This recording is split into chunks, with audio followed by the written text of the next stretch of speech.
Well, hey folks, and welcome to the Double Play video. My name is Conn, and in this clip we'll explore a utility item, a visual production that's been in my active working repertoire for over 20 years. We'll examine several tricks and routines that utilize this move, and along the way, hopefully incorporate some arcane knowledge, bits of business tips and tricks that you'll find applicable to your own card work repertoire. That's it in a nutshell. So hey, let's get started with double play. All right, this fun sandwich routine uses my double play production in a couple unique ways. To begin, it helps me find a card I require. And to do that, I just wind up the deck. Takes about 3 seconds to activate the red deuce. That's the card I need because I can split it. I can split it into the 2 red aces. And they'll help me in just a moment, ace detectives if you will, that for the time being we'll just leave in the lower part of the deck. Now you'll need to select a suspect from the upper pack of the deck, and to do that you'll just touch a card. Now since you're there and I'm here, I'm just going to kind of grab one at random and you can remember that one. Remembering it's optional, but without that part there is no plot. Use your best judgment. Alright, so here's our situation. Your card in the upper part, the aces near the lower, and you'll want to watch as your card goes in here and one card emerges there, and hopefully that card rings a bell, the Jack of Diamonds. Not only is that your card, but that card is actually been discovered by the 2 ace detectives, live and in color. Wow. Hang on, buckle up, the fun has just begun. That's right, we're going to do more. We're going to do it again. But we're going to do it a little different. We're going to do it in reverse. And that's so not only do you know what's going to happen, but you know when it's going to happen. Breaking 2 rules of magic simultaneously. To set all that in motion, all I do is rewind the deck, allowing me to discover your card. That's actually the end of the trick, but for now, just hold the applause until the beginning. And to continue, you'll need to pick one. Again, from the upper part of the pack, any card will do, as long as it's the Jack of Diamonds. All that remains is to take those 2 red aces that we began with, and we can squeeze them. We can squeeze them back into the red deuce. That puts us right back where we started, making this not only a good trick, but also a nice time saver. Yeah. Is there any questions? All right, before we get into more of the tricks, the tips, the explanations of this thing, I thought it'd be appropriate to just take a minute and check our credits, examine a little history of this technique.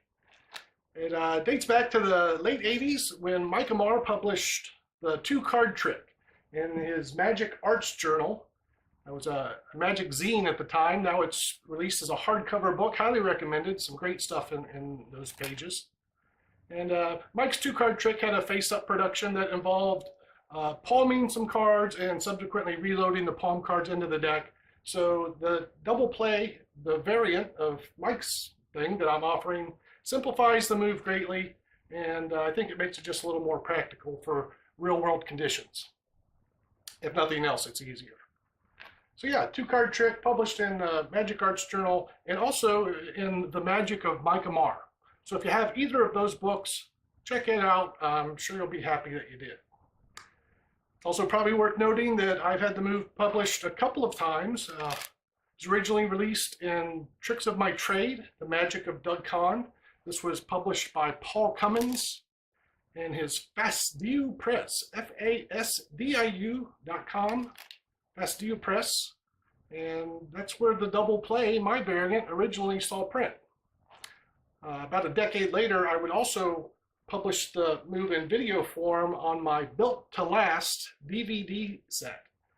Disc 1 has all card material, and within that section, I gave a brief explanation of the double play production. We'll be going into considerably more detail in this video download. So yeah, I think that's the bare bones. of the history, the credits, and with that out of the way, let's move on to the real work. All right, let's take an up-close look at the double play production. We begin by winding up the deck. You just wind it up. From there, it takes about 3 seconds to activate the card you desire, unless you prefer something higher, and we can do that too. Wow. So there you go, that's double play. It's a visual production of a face-up card, and that card is a double. And that will allow you to affect transformations, transitions, transpositions, all the transy things, and more. All right, let's discuss a few things you'll need to be familiar with in order to execute the double play production. Number one would be holding the break beneath the double or triple, whatever you intend to produce, holding a little finger break between it and the rest of the deck. So, little finger break. I recommend getting into this position with a pinky count. That's releasing cards off the tip of your little finger one at a time. This isn't the time or place to discuss that, but it is a technique I suggest you explore. Pinky count. It allows you to get your break very subtly with misdirection, so forth. So, pinky break, step one. Number two, biddle grip. This is easy peasy. Just holding the fingers at one short end, thumb at the other. And there you go, you've done biddle grip. Fingers at one short end, thumb at the other. Pinky break, biddle grip, and the third thing is the wind up the deck gag. This makes our auditory enhanced illusion, and more importantly, it gives a right hand a reason to be in the frame. We need to be holding those cards in biddle grip for the production, and it would be kind of awkward for the right hand to just suddenly leap into the frame of the picture to do that. So we use the winding of the deck to give the right hand an excuse to be in the vicinity of the deck. I like to wind it 3 times, and let me, I guess, describe this. The left forefinger is bent beneath the pack. The left thumb will run down the corner as the right hand, the knuckle, applies pressure. That's what allows you to get that auditory. So it's wind the deck gag. And like I was saying, I wind 3 times. Then I will gesture, as I would say, like, I gotta wind up the deck. And then wind it 3 more times. So it's kind of this tempo. Wind, wind, wind. Wind, wind, wind. And now I execute the double play production. I also execute the double play prediction sometimes, but for now that effect will remain buried. I digress. Let's take a look at the remainder of the production from the other side. I think it's a little easier to learn that way. Onward. Take note, as this is the exposed angle, prior to these actions, you'll want to make a body shift to the left, putting the right hand in position to shade the secret stuff. So I do this as I wind the deck and move it to the left. And you're in position now to conceal the majority of the secret technique. In addition to that, we've controlled our preferred cards atop the deck. We'll be using a double for this explanation. A pinky break is held beneath the cards. Right hand is ready for biddle grip, and this is subsequent to the winding the deck gag. So wind, wind, wind, wind, wind, wind, and on the last wind, hold a gap open with your left thumb. This is where the double will be inserted. The right hand briefly regrips to grasp the double in biddle grip, and the left hand then turns palm down, and this will put the corner in ideal position to load that biddle double into the middle of the pack. The fingers of the left hand from below and the forefinger curled on top will support the deck. This is in preparation for a regrip of the pack. You're going to turn it over. To do this, the right hand moves away, grasp the deck with the fingers on the back side, thumb on the face. You now hold the pack with the right hand as the left hand turns palm up. You revolve the deck palm down into a dealing grip. The right side of the double is extended over the right side of the deck, and the left, third, fourth, and little fingers are in position to push that double through the deck. This creates a nice fluid look, a follow-up where the most astute spectator would not suspect, let alone detect that that's a double card. So one more time. Pinky break below the cards to be produced. Wind, wind, wind. Hold your break open with the thumb. Grasp in biddle grip. Left hand turns down and feeds the double into the break. Right hand regrips, turns the deck palm down, and then the left fingers push the double through the pack. We're now in a wonderful position to follow up with the double turnover of your choice. If you want to keep it simple, just grab it at the right side and turn it face down onto the deck. But we're in a wonderful position to use things like the Stuart Gordon double turnover. This is a great spot to be in for an unload of the double. Stuart Gordon double turnover is a bit advanced and is worth your study. A little bit of Googling put you on the right track for that one. I also use it in preparation for a miracle style change.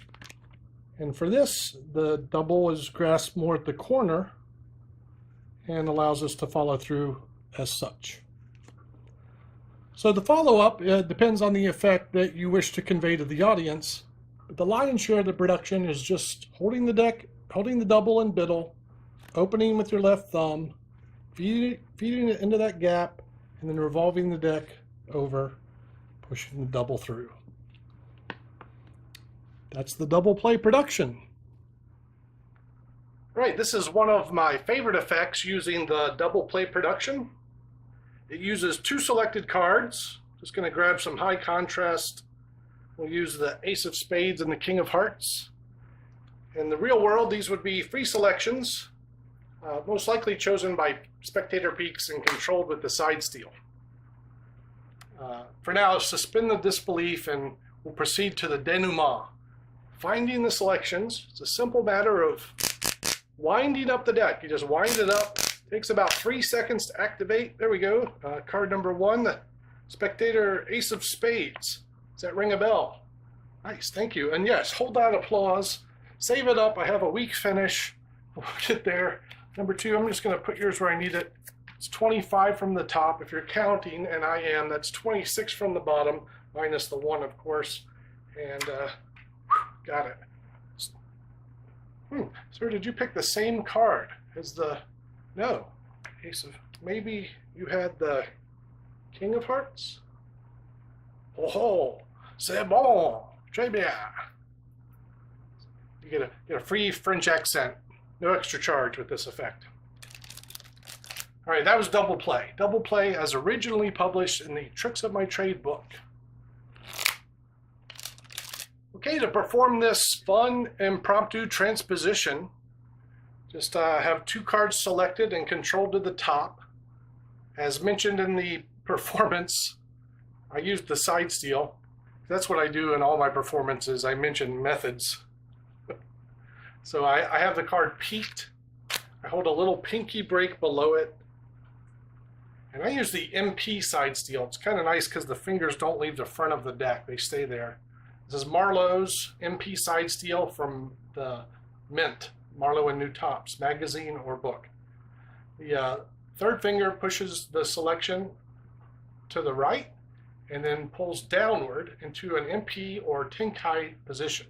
Of course, this is all covered not just by the back of the hand and the front the fingers, but it's also covered by meaningful patter, witty banter, and averting the spectator's gaze with your soul.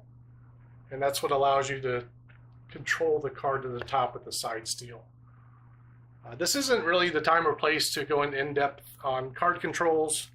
Just thought you'd be interested in what I use. So the 2 cards are controlled to the top. You'll need a break beneath them. Again, I recommend the pinky count. Use your favorite method, but that's mine. The double play production reveals the first card, so wind it up, do the production,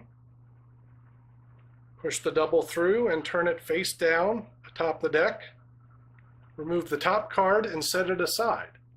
It can go in your pocket, on a table, or in a spectator's hand. You'll find a lot of working conditions prohibit any of those things. People are drinking, or the table's full, or they can't see. So what I do is tuck it in this impromptu servant. I usually have my sleeves rolled up. This keeps the card in view of everyone, and it solves any problems with where to put the thing. To complete the effect, you just need to re-reveal the card. It's right on top of the deck. There's a lot of options for fun ways to produce the top card. I opt to move it to the bottom and then do Daryl Martinez's Hot Shot Cut. So I shuffle this selection to the bottom. Hot Shot Cut, fairly common. If not, Google it. Daryl Hot Shot Cut. Looks something like this. As a bonus tip, sometimes I'll do it the triple hot shot cut. That's doing just like a quarter of the deck and then repeating it. This gives a little extra flair to the production, kind of a bonus tip. Act surprised to see that you've found the first card you've already found. Question if that's maybe they picked the same one. No. And to finish, just reveal the transposition. And that was the original effect that I used for the double play production. Mike Amar published it as a transformation of one card to another, and we'll discuss that in just a moment. But for many, many moons, that's all I did was that 2-card transposition. It served me well, and I hope it does the same for you. Mike Amar's 2-card trick was the precursor to the double play, inspired by double play experiments. And in Mike's effect, he used the production as a prelude to a transformation, changing the first spectator selection into a second selection. So I've done some thinking on those thoughts, and if I were to perform it today, it might look a little something like this. There are many ways to have cards selected.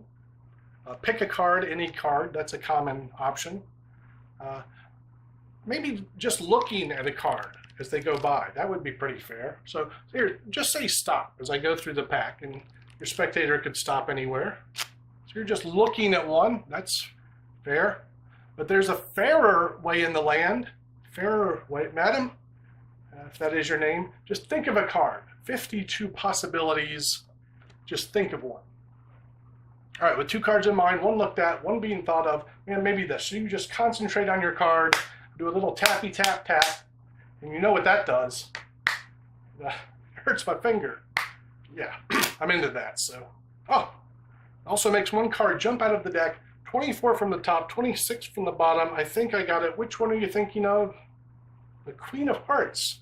What do you know? Right there near the top, it's the Queen of Hearts. It's a lovely choice. I think you can hold the applause. Still got one to go. Sir, you also had a card. I think it's also on here. Just move some of the ink around. And which one did you pick? The 8 of Spades, you say.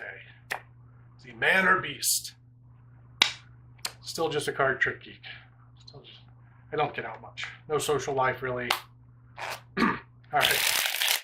Okay, so the 2-card trick transformation, and I guess we'll call this the 52-card trick. Uses a 52 on 1 gag card. These are a lot of fun and a lot of things you can do with them, and here's one of them. Just start with it on top of the deck, 52 on 1 gag. Have a card peeked in the center, hold the break below it, and then side steal that card to the top. As mentioned, I generally opt for the Marlowe side steal. And there are other options for controlling a card to the top above the gag card. You use what suits you best. So we've had the visual selection and the controls being made as you address the second spectator who simply thinks of a card. So any card will do. Occasionally you'll have them pick the same card. That's a miracle on its own level, and enjoy that when it does happen. When it doesn't, you'll want to use the double play production. And here I'm doing the tap gag to bring this hand close. Just tap the deck. You know what that does? Hurts my finger. So my hand is in the vicinity of the pack. That allows me to execute the double play production. This is a little different in that I'm not revolving the deck face up right away. It's kind of a half a double play. I load it in and then revolve it upwards, keeping the back of the card towards the audience to build a little suspense. This is a double. Once I've got them to name the card they're thinking of, I'm now able to revolve it face up and say, yep, it's right there. And you'll get your little moment where they see their card. At this point, you just turn the double down. I use an unload technique. Just kiss the top of the deck, push the lowermost card with your fingertips, and kind of rub it off your thumb. So exposed back, pushed through. This is kind of starts with a Stuart Gordon double turnover. Just as it kisses, you let the lowermost card fall. If you don't want to get all fancy with that, that's fine. You can just turn it face down. Say it's on there somewhere. Oh, you had one too. Maybe I could rearrange some of the ink. And to bring the effect to its successful conclusion, you get that transformation into the actual selection, which should bring appropriate smiles to your audience face. And if not, just use the old 2-card trick. That's a good one too. Or maybe pick something, create something that works better for you. Use that brain. Don't just do what I'm doing. Use your own creative thoughts. That's the worker tip of the day. And with that out of the way, on to the next thing. All right, this interesting variant portrays a transition effect as opposed to a transposition. It's a variation of Eddie Fechter's I've Got a Surprise for You, wrapped with Hofzinser's Remember and Forget plot.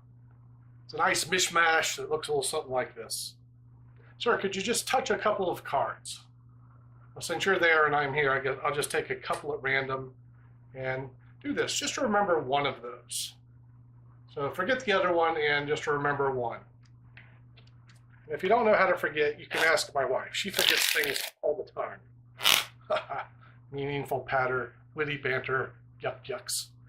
To find the card, simple matter of winding up the deck. If you'll just concentrate on your card, wind it up just to activate it. Should only take a moment, and there it is. Live and in color, the Ace of Spades. And, well, if that is not your card, I've got a surprise inside my pocket. Yeah, this is for you, the Ace of Spades, and perhaps the King rings a bell. Any questions? A surprise to remember. This is a variant of Eddie Fechter's A Surprise for You. Great classic transition effect. I've opted to use the Hofzinser Remember and Forget plot in lieu of producing a random X card that transitions with the selected card. If you're familiar with the Fechter routine, that makes sense. If not, maybe look up the Fechter routine, A Surprise for You. It's a wonderful impromptu trick, and I think you'll appreciate some of the modifications I've made here. So we begin with 2 selected cards that are controlled at the top of the deck. I'll be using the Ace of Spades and the King of Hearts to keep that contrast and make everything a little easier to follow. So in performance, I would just have someone touch a couple of cards from the center of the deck. And I'm just going to take the Ace and the King here. Show the 2 cards to your spectator and instruct them to remember one and just forget the other one. So you have a choice. Remember one of those, forget the other one, and then you'll want to control those 2 cards to the top of the deck. Now, I'm opting for a spread pass in this situation, executing a pass as I close the spread, bringing the cards to the top. But there's not a lot of heat at this point. You've shown the cards. So remember one, forget the other. Double undercut would work well. You can shuffle it to the top. Use your favorite technique, maybe with more grace than that. And just get your 2 cards to the top of the deck there. All right, at this point, Eddie Fechter would do a double, and his handling was something like this. He would show the card in this kind of grip, and as he tossed it to the table, he would palm the selection away, or palm the X card away, and the selection would be on the table. So, quick explanation of the Fechter technique. What we're going to do is substitute the double play revelation. So wind up the deck and produce the first card. It doesn't matter if they remembered this one or not. You're going to produce both cards anyway. But use the double play to produce the first card, actually two, right? And as you remove the card and turn it back outward to the spectator, you're going to execute a variant of Marlowe's miracle change. The miracle change you're probably familiar with, and if not, again, it's easily referenced in most Magic libraries. It's a Tenkai style change. As you turn the card back outward, you swivel the face card, the lowermost card, into your Tenkai palm. That's the thumb and the base of the pinky. In this effect, I prefer to use the Gary Kurtz technique, which he published, I think, as the flutter change. And it goes in, same technique, but it goes into a longitudinal palm. The only difference is, as opposed to doing it from the short end, you're kind of doing it from the long end. And this kind of just leaves the thumb a little more extended. I have big thumbs, so maybe this just works for me, but that's what I use, the miracle change. And the advantage of the double play is, bang, we're ready to grab it for either technique. The fingers push the card through the deck. If I want to do the standard variant, I grab it at this corner. If I want to do the Kurtz handling, I grab it here. Show the card, and you say, whatever your patter is, that's not the card you remember. Don't worry, I have a surprise for you inside my pocket. And now this hand with the longitudinal palm card just goes inside and pretends to pull the card out, reveals the same card that they just saw, and if that doesn't ring a bell, perhaps the ace does, and that's the skinny on a surprise to remember. Enjoy. Okay, so while I call this the double play production, and most of the ideas we've been talking about use it for a double, it's certainly not limited to that. It's great for triples or quads. Beyond that, even 5 or 6 cards, I think it's possible. The technique keeps the deck and the cards in motion, so it's hard to kind of focus on how many cards that was. That was a triple, and I actually used this to open the, I was going to say DVD, because I'm old school like that with the DVDs. To open the video download, the first effect I did was a split, version of a Paul Harris trick, the Vegas split. I produced the red deuce, and then I split that 2 into the 2 red aces. So we'll briefly go over that. I actually used this in the Deja-Vu Sandwich routine, and we'll describe that later, but if you learn this now, you won't have to learn it then. So this is using the double play as a triple play to set up for the Vegas split effect. The Las Vegas split is a Paul Harris idea, splitting a red deuce into the 2 red aces, or the black aces, black deuce. This handling was inspired by Ed McGowan routine that I read in John Rockebaummer's Card Fixes, using the face-to-face cards and a variant of Tom Gagnon's Radical Change. So now you know more about this than you probably need to, but that's the history. And to begin, you have those 2 red aces face-to-face atop the deck, and below that the red deuce, and below that a little pinky break. So that's your opening situation. Do the triple play production to produce that red deuce. Regrip, push it through, grab it at the sides, 1 finger at the corner helps maintain alignment. To transform this into the 2 red aces, just turn the 2 face down onto the deck, and as you do so, push everything below the uppermost ace onto the pack as you peel the top card off, and you'll get a nice visual, apparently splitting that 2 into 2 red aces. So one more time real quick, face to face, deuce below, break held, wind it up, bang, push through, grab at the side, kiss, push, bam, and that's a handling of the Vegas split, a triple play variant. All right, moving beyond a triple, the obvious evolution is to use the double play production to produce quads. And of course, the 4 aces seem to be a perfect choice for such an effect. You might find it useful in something like a Cliff Green Phoenix ace style production, or maybe you're familiar with Lee Asher's Thunderbird aces. This is a great way to get what appears to be one ace in play when there's actually four.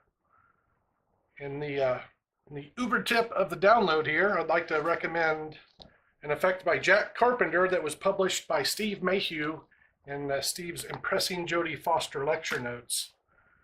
Jack Carpenter has an effect known as blind lemon aces. And Jack's trick requires that you have what appears to be one ace in your hand when there's actually four. And I think in fact, I know the double play production is an ideal method to get into that routine. So do yourself a favor and look up Jack Carpenter's Blind Lemon Aces, and also anything by Steve Mayhew, anything by Steve or Jack, and check them out. You'll thank me later. And that's double play with quads and beyond. I think you get the idea. All right, we'll wrap up this video with an explanation of the Deja-Vu Sandwich routine.